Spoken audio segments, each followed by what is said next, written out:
వాళ్ళు చెప్తారు.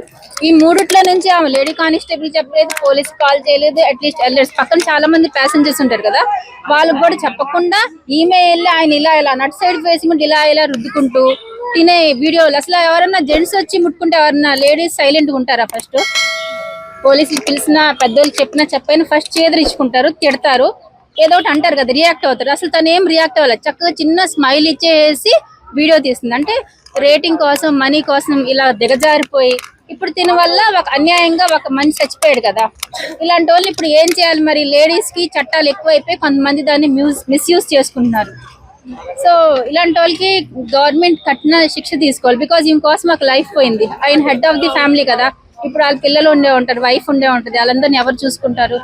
అంటే తను కూడా ఒక వీడియో తీసింటే అయిపోయేది కదా. అంటే ఇప్పుడు సోషల్ మీడియా ఎవరు వీడియో తీసి ఉండేది? చనిపోకుండా తను కూడా ఒక వీడియో తీయడమో లేకపోతే ఏదైనా చేసుంటే బాగుండేది అన్నట్టు. అంటే అబ్బాయి ఆయన చూస్తే కొద్దిగా ఎల్డర్లీ పర్సన్, అడ్జెక్స్ 40 అలాగా మ్యారేజ్ అయ్యి సెటిల్ అయిన లాగా ఉన్నాడు, ఏదో యూత్ లాగా లేడు. ఆయన గెస్ట్ చేసి ఉండడు. ఈ రోజుల్లో అందరు ఏం చేస్తున్నారు? వీడియో కాల్స్ మాట్లాడతారు, ఫోన్లు మాట్లాడతారు, వీడియోస్ చూసుకుంటారు. ఆయన అంత పెద్ద పట్టించుకోలేదు. ఆ వీడియో చూస్తే నాకైతే అలాగే అనిపిస్తుంది, ఆయనకి అసలు అంత సోయలేదు వీడియో తీసిందని. ఏమో వీడియోలు చూసుకుంటే ఇప్పుడు మనమైనా కదా ఖాళీగా ఉంటే జస్ట్ మొబైల్ ఆన్ చేసి చూస్తూ ఉంటాం యూట్యూబ్. ఆయన ఆ ధ్యాసలో ఉండి పట్టించుకోలేదు, చూసుకోలేదు. అది చూస్తే తర్వాత ఈమంతా మొత్తం సోషల్ మీడియాలో పోస్ట్ చేసి ఆయన అల్లరి చేసి ఆయన బతుకంతా నాశనం చేసింది.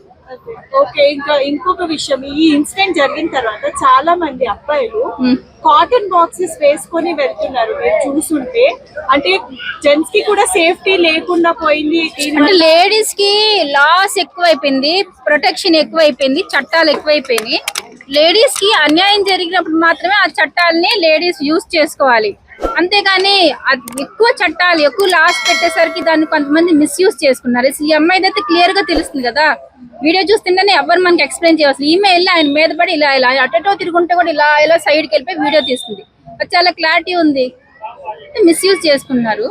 సో దానికైతే ఒక ప్రాణం పోయింది. సో దీన్ని బేస్ చేసుకొని తర్వాత ఇలాంటి ఇన్సిడెంట్స్ జరగకుండా ఎలాంటి చర్యలు తీసుకుంటే బాగుంటుంది?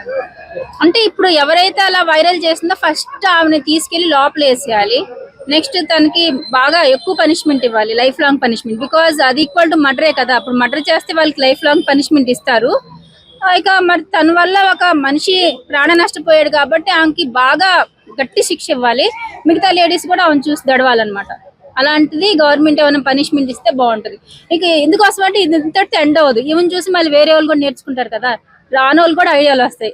ఇలా వైరల్ చేసుకోవచ్చా, మనం ఇలా ఫాలోయింగ్ పెంచుకోవచ్చా, ఫాలోవర్స్ పెంచుకోవచ్చా, వ్యూస్ పెంచుకోవచ్చు, ఈ రకంగా కూడా మనం మనీ సంపాదించుకోవచ్చు. అంటే మంచిగా ఉన్న వాళ్ళు కూడా చెడ్డ ఆలోచనలు వస్తాయి. కాబట్టి ఇలాంటప్పుడే ఫస్ట్ లోనే ఎండ్ చేసేయాలి. ఇలాంటి థాట్స్ ని చేస్తే మరి నెక్స్ట్ టైం రిపీట్ కాకుండా కొద్దిగా తగ్గుతాయి అని నేను అనుకుంటున్నాను.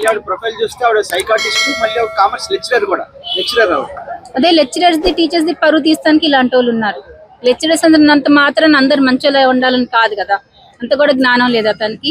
వైరల్ చేసుకోవాలంటే ఎన్నెన్నో ఉన్నాయి. ఇప్పుడు మనకి సొసైటీలో చాలా జరుగుతా ఉన్నాయి, ఇన్జస్టిస్, అన్యాయాలు జరుగుతున్నాయి కదా. కొంతమంది కుక్కల వల్ల చచ్చిపోతున్నారు, చిన్నపిల్లలు చచ్చిపోతున్నారు, కొంతమంది చిన్నపిల్లల్ని డ్రైన్స్ లో పడేస్తున్నారు, ఎన్నెన్నో జరుగుతున్నాయి. లేడీస్ కి, జెంట్స్ కూడా ఈ మధ్య నరికేయటం, డ్రమ్ములు వేసేయటం మనం న్యూస్ లో చూస్తాం. అలాంటి ఆమె న్యూస్ లో చెప్పి కూడా వైరల్ చేసుకోవచ్చు, లేదంటే ఓన్ గా ఒక ఛానల్ క్రియేట్ చేసుకుని చెప్పుకోవచ్చు. ఎన్నో రకాలుగా ఉన్నాయి. అంతేకాని మగవాడిని బ్లేమ్ చేసి వైరల్ చేసుకోవాల్సిన అవసరం లేదు.